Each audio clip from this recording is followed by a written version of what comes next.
നമ്മുടെയൊക്കെ സ്കൂളുകളിലെ ചൂരിലും അടിയൊക്കെ നമുക്ക് ഓർമ്മയുണ്ടല്ലോ. അപ്പോൾ ഞാനത് അതിനെപ്പറ്റി കാര്യം പറയാം. എൻ്റെ ഒപ്പീനിയൻ മാത്രമാണ്. ഒരു കുട്ടി സ്കൂളിലേക്ക് താമസിച്ച് വരുന്നു. അവന് ഒരുപാട് കാരണങ്ങൾ കാണും താമസിച്ച് വരാൻ. പക്ഷേ പലപ്പോഴും അധ്യാപകർ പിടിച്ച് രണ്ടെണ്ണം കൊടുക്കും, തല്ലും. ഇനി ആവർത്തിക്കരുതെന്ന് പറയും. പിറ്റേ ദിവസം അവൻ ചിലപ്പം വളരെ ഇമ്പോർട്ടൻ്റ് ആയിട്ടുള്ള കാരണങ്ങൾ കാരണം താമസിച്ച് വന്നേക്കാം, അടി കൊള്ളുകയും ചെയ്യും. മറ്റൊരു സൈഡിൽ കുട്ടികൾ സംസാരിക്കുന്ന ക്ലാസ്സിൽ നമ്മൾ ഹ്യൂമൻ ബീയിങ്സാണ്. ഹ്യൂമൻ ബീയിങ്സ് നമ്മുടെ നാച്ചുറലായിട്ടുള്ള നമുക്കൊരു ക്വാളിറ്റിയാണ് കമ്മ്യൂണിക്കേറ്റ് ചെയ്യുക എന്ന് പറയുന്നത്. അപ്പോൾ ആ ഒരു നാച്ചുറലായിട്ടുള്ള ആ ഒരു ടെൻഡൻസീനെ ചേസ് ചെയ്യുന്ന ഒരുത്തനെ തല്ലുന്നു, അടിച്ച് പുറം പൊളിക്കുന്നു. മറ്റൊരു സൈഡിൽ പകർത്തെഴുതാൻ പറ്റിയില്ല. അതായത് ഈ വാക്കുകൾ, അക്കങ്ങൾ, ഭാഷ, ലെറ്റേഴ്സ് എന്നൊക്കെ പറഞ്ഞാൽ എന്താണ്, അതിൻ്റെ മീനിങ് ഒക്കെ എടുത്തു കളഞ്ഞാൽ അത് വെറും കുറച്ച് ഷേപ്സ് വരയ്ക്കുന്നു അല്ലെങ്കിൽ കുറച്ച് പാറ്റേൺസ് വരയ്ക്കുന്നു എന്നുള്ളതാണ്.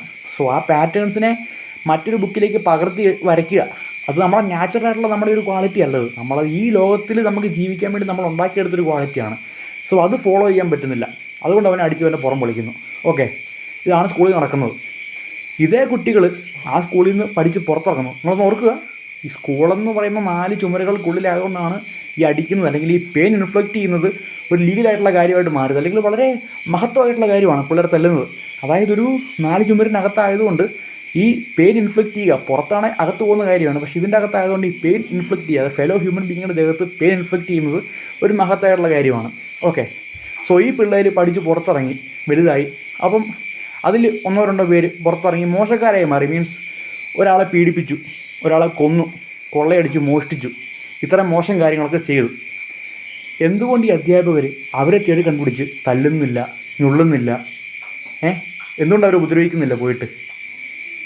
അതായത് ഒരു ക്ലാസ് റൂമിൽ ഇരുന്നുകൊണ്ട് ഒരു ഹ്യൂമൻ ബീങ്ങിൻ്റെ നാച്ചുറലായിട്ടുള്ള കുറച്ച് കാര്യങ്ങൾ ഫോളോ ചെയ്യുന്ന, അല്ലെങ്കിൽ ഒരു എക്സ്ക്യൂസോടെ വന്ന്, അല്ലെങ്കിൽ ഒരു കാരണത്തോടെ താമസിച്ച് പോയ ഒരുത്തനെ, അല്ലെങ്കിൽ ഒരു പാറ്റേൺസ് മറ്റു ബുക്കിലേക്ക് കോപ്പി ചെയ്യാൻ പറ്റാതെ പോയ ഒരുത്തനെ, അല്ലെങ്കിൽ നാച്ചുറലായിട്ടുള്ള കമ്മ്യൂണിക്കേഷൻ എന്നാണ് ചെയ്തു ഒരുത്തനെ തല്ലി. പക്ഷേ പുറത്തിറങ്ങി കൊല്ലുകയും പീഡിപ്പിക്കുകയും ചെയ്ത ഒരാളെ അവർക്കൊന്നും ചെയ്യാൻ പറ്റുന്നില്ല. അവനെ ജയിലിൽ കയറ്റുന്നു, നല്ല ഫുഡൊക്കെ കൊടുത്ത് പുറത്തിറക്കുന്നു, പിള്ളേർ അടി കൊണ്ട് ജീവിക്കുന്നു. അതായത് കൊടുക്കേണ്ടിടത്ത് അടി കിട്ടുന്നില്ല, അതാണ് വാസ്തവം. എന്നിട്ട് ഈ അവസ്ഥയിൽ നിന്ന് വേണം നമുക്ക് 100% പെർഫെക്റ്റ് ആയിട്ടുള്ളൊരു ജനതയെ വാർത്തെടുക്കാൻ.